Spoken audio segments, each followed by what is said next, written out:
Hi guys, welcome back to another informative video where we discuss things about saving, investing, stock market, and a lot of practical tips that you can use to improve your way of living. Okay, this is my personal finance journal last 2019. Ayan siya. Ubus na rin to. And one of the goals I've written down here is to get a mutual fund and index fund. So, dun sa mutual fund, I'll definitely have a separate video on that. But specifically, for today's video, we're going to talk about index fund. Kung ano ba ang index fund and why you should get one for yourself. And don't worry, after this video, this will be like a quick discussion. After this, I'll show you the direct comparison of the index funds that you can invest in para mapili mo. But please bear in mind, I want to give credits to PesoLab.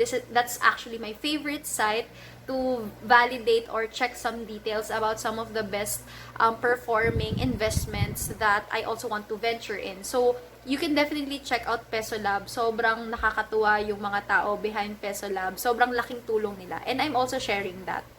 Pero again, ako, may personal take na ako doon. So, ano ko lang dito ha. Nakalista dito yung mga index fund na sinulat ko last 2019. And that includes PSE Index Fund, BPI, PhilStock Index Fund, PhilEquity, ayan. And I also have First Metro yung sa FAMI under ng Metro Bank. After this video, I'll show you a side-by-side comparison. Hindi ko to nagamit, yung mga nalista ko, because I found out that the fees really matter. So, why you should go with index funds? Si Warren Buffett, yung isa sa great investors of our time, lagi niyan sinasabi that you have to go with index funds. Low-cost index funds somehow would give you like higher results. Though, it may seem a little bit strange for some, but if you're also conservative, considering index fund will also give you an idea of how big the market is. Kasi if you go with index funds, nag-i-invest ka sa blue chip companies. So in the Philippines, ang meron tayong marketplace for that is yung tinatawag nila na physics. Ito yung Philippine Stock Exchange Index. And may mga companies or brokerage firms na nagsispecialize para bantayan tong mga blue chip companies. I think that's around 30 companies. So, I'll show a side-by-side comparison. We have FMETF, that's under FAMI ng Metro Bank. And then we have East-West PSEI. Yun naman, under East-West, we have the BDO Pera. And finally, yun sa Philippine Stock Exchange Fund na talaga. So, that's a side-by-side comparison. For me, I'll go with East-West because hindi ko pa masyadong fully naiintindihan yung ETF na ino-offer ng Metrobank. Kahit yun na yung existing na meron ako, I'd still want to go with East-West kasi may fund manager na ako and they treat it as like UITF. So, si East-West yung primarily nagmamanage nun. So, I'll also share that journey kung paano ko kukuha sa East-West. But, that's my personal take If you'll see the next coming clips, you would notice na pinaka-high yielding performance would be ETF. But since it involves stocks at merong fees kapag involve ang stocks sa pagbili at sa pagbenta, parang ako, I just don't wanna go through that tedious process na concern ang stocks, lalo na't may full-time job ako at hindi ko kayang bantayan yun from time to time. So, I'd go for East-West. I'll share the clips after this para alam nyo kung bakit yun ang pipiliin ko. In terms of total earnings, ang projected at 10,000 yearly na investment, parang meron lang silang somehow 30, more or less 30K na price difference. Okay na ako doon kasi hindi naman ako mamumblema concerning stock sa pagbibili at pagbebenta kumpara kapag mag-FM ETF ako. So, yun, just catch the videos para malaman niyo yung ibig sabihin ko dun sa East-West. Okay, since last year, I've always wanted to open an index fund here in the Philippines. And sa sobrang dami ng research ko, I stumbled upon one very good site, which is si PesoLab. So, to PesoLab, kudos sa team nyo. Sobra siyang helpful sa mga beginners na katulad ko. And I am making this video to also share it to more people. But all of this information can be seen and read through the PesoLab site. So, ito, isa to sa article na isa to sa inattach nila na Google Sheet Drive doon sa article nila para lang may comparison ka ng index fund in the Philippines. So, just to give you an idea, index fund is a combination of mutual fund at saka UITF. Technically, parang bumibili ka sa isang basket. Tapos, ang dami ng offering dun sa loob ng basket na binili mo. Parang ganon. So, this is a side-by-side comparison. And as you can notice here, you will see here the best index fund based on the rates na nakuha ni PesoLab. So, you can research and read their article on their site. Pero I just want to highlight this. Kasi after nito, magbubukas ako, pipili ako dito ng gusto kong pagbuksan na index fund. So, let's analyze first. Fees are really important. Even before na nag-open ako sa First Metrosec, talagang aware ako sa fees and yung convenience na mabibigay niya sa akin. Syempre, pera to. And fees play a huge part in your investment. So, nakalista dito lahat-lahat. As you can see, meron ditong nakalagay na investment of 10,000 kapag ginawa mo siya on a yearly basis. So, ayan siya, yung kikitain ng pera mo. Doon tayo sa baba, So, if ang isang institution ay hindi nagbibigay ng fees, ang kikitain ng pera mo, if on a yearly basis, maglalagay ka ng 10,000, is 1 million plus.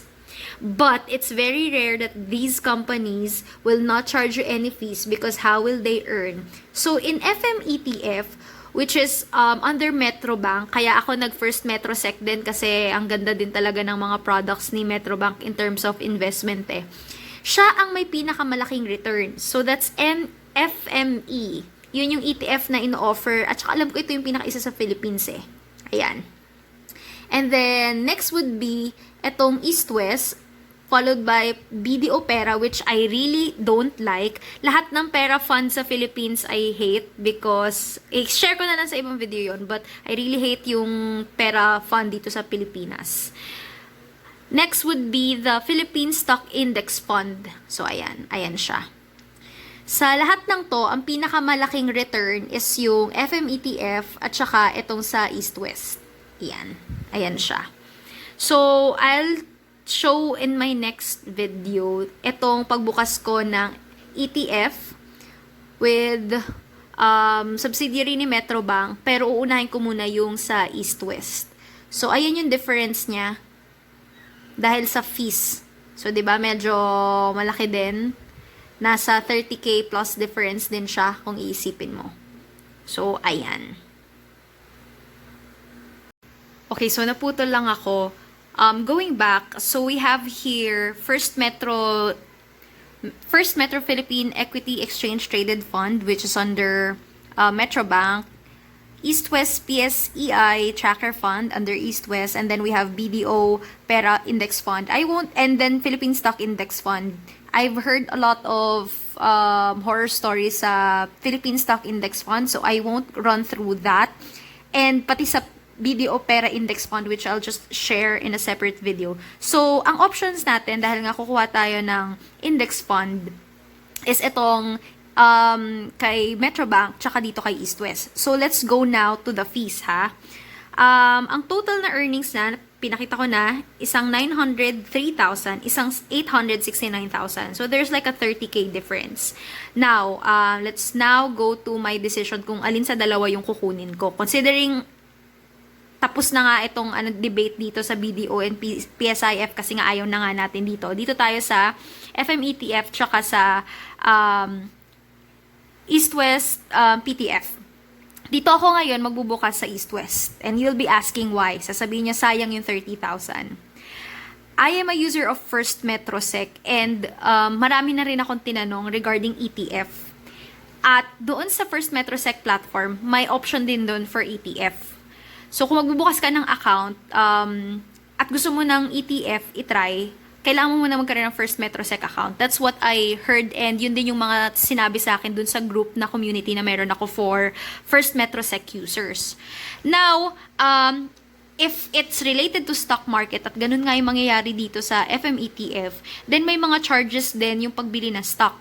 Kasi as a practice and kahit hindi ka papapasok ng index fund, talagang meron talagang charge for buying stocks. And since yun yung manner ng pag-ano dito, at ikaw din ang mag-trade, walang magmamanage, baka tedious on my end. So, I would go to East-West because there would be a regulator na maghahawak ng pera ko and I just have to do this deposit. So, I'll just post a different video regarding my experience with East-West kapag nagbukas na ako. So, inform ko kayo dyan. Now, I'll still give First Metro Securities ng chance for the ETF na ino-offer nila. Pero dito muna ako sa East-West. So, now let's go to the East-West site. So, dito sa UITF nila, and sa mga investment part rather, you have here your money market fund, lalo na kung conservative ka. You have your bonds, which I'm not really a fan of bonds. And then you have here equity funds. So, ito ngayon yung kukunin ko, East-West PSEI Tracker Fund. Ito yung kukunin ko, which nakita nyo naman dito. Ito siya. Ayan, ayan. Ayan yung sample ng earnings na makukuha mo kung 10,000 a year yung ipapasok mo. So, basahin natin dyan Ayan din yung mga fees. The minimum investment would be 10,000, but this data is 2017 and yung advisory pa nga nila 2019. So, I guess the East-West website is not that updated, pero ayan siya. Ayan. For sure, nagbago to. So, I'd go for this investment doon sa battle ng index funds today. Ayan. So, hindi lang naman yun yung iba't ibang types ng ino-offer ng East-West. We have the S&P 500 and then Phil Equity. Papakita ko lang siya sa inyo saglit. Wala pala dito sa notes ko. Meron kasi ako dong listahan ng 2019 and 2020. And hindi included yung mga itong dalawa, sa magaganda na rates na nakita ko So, I'd really go for this para lang sure ako. Ayan siya. So, you see at the part ng nandito, meron silang disclaimer dyan. Meron silang disclaimer dyan para lang clear. And meron ditong info na sinasabi na the fund will be passively managed by East-West Trust Division. Ayan. Since sa bangko ka, most of the fees indicated there, pinupuntahan nun yung mga taong nag-handle ng account mo. So, I'll document kung tama ba ng pagkakaintindi ko or mali. If just in case, hindi tama yung pagkakaintindi ko na wala akong fund manager, then I'll definitely just go with ETF ng First Metro Philippines because mas malaki yung return niya. Kung parehas lang din naman palang mahihirapan ako sa kanila and I'll be managing it and just go with the high yielding results, diba? But I know, based on my research, talagang may fund manager ako dito sa East-West if ever na I'll go for equity funds. So, yan. I'll just insert a clip discussing quickly what is index fund para lang may idea kayo. Okay.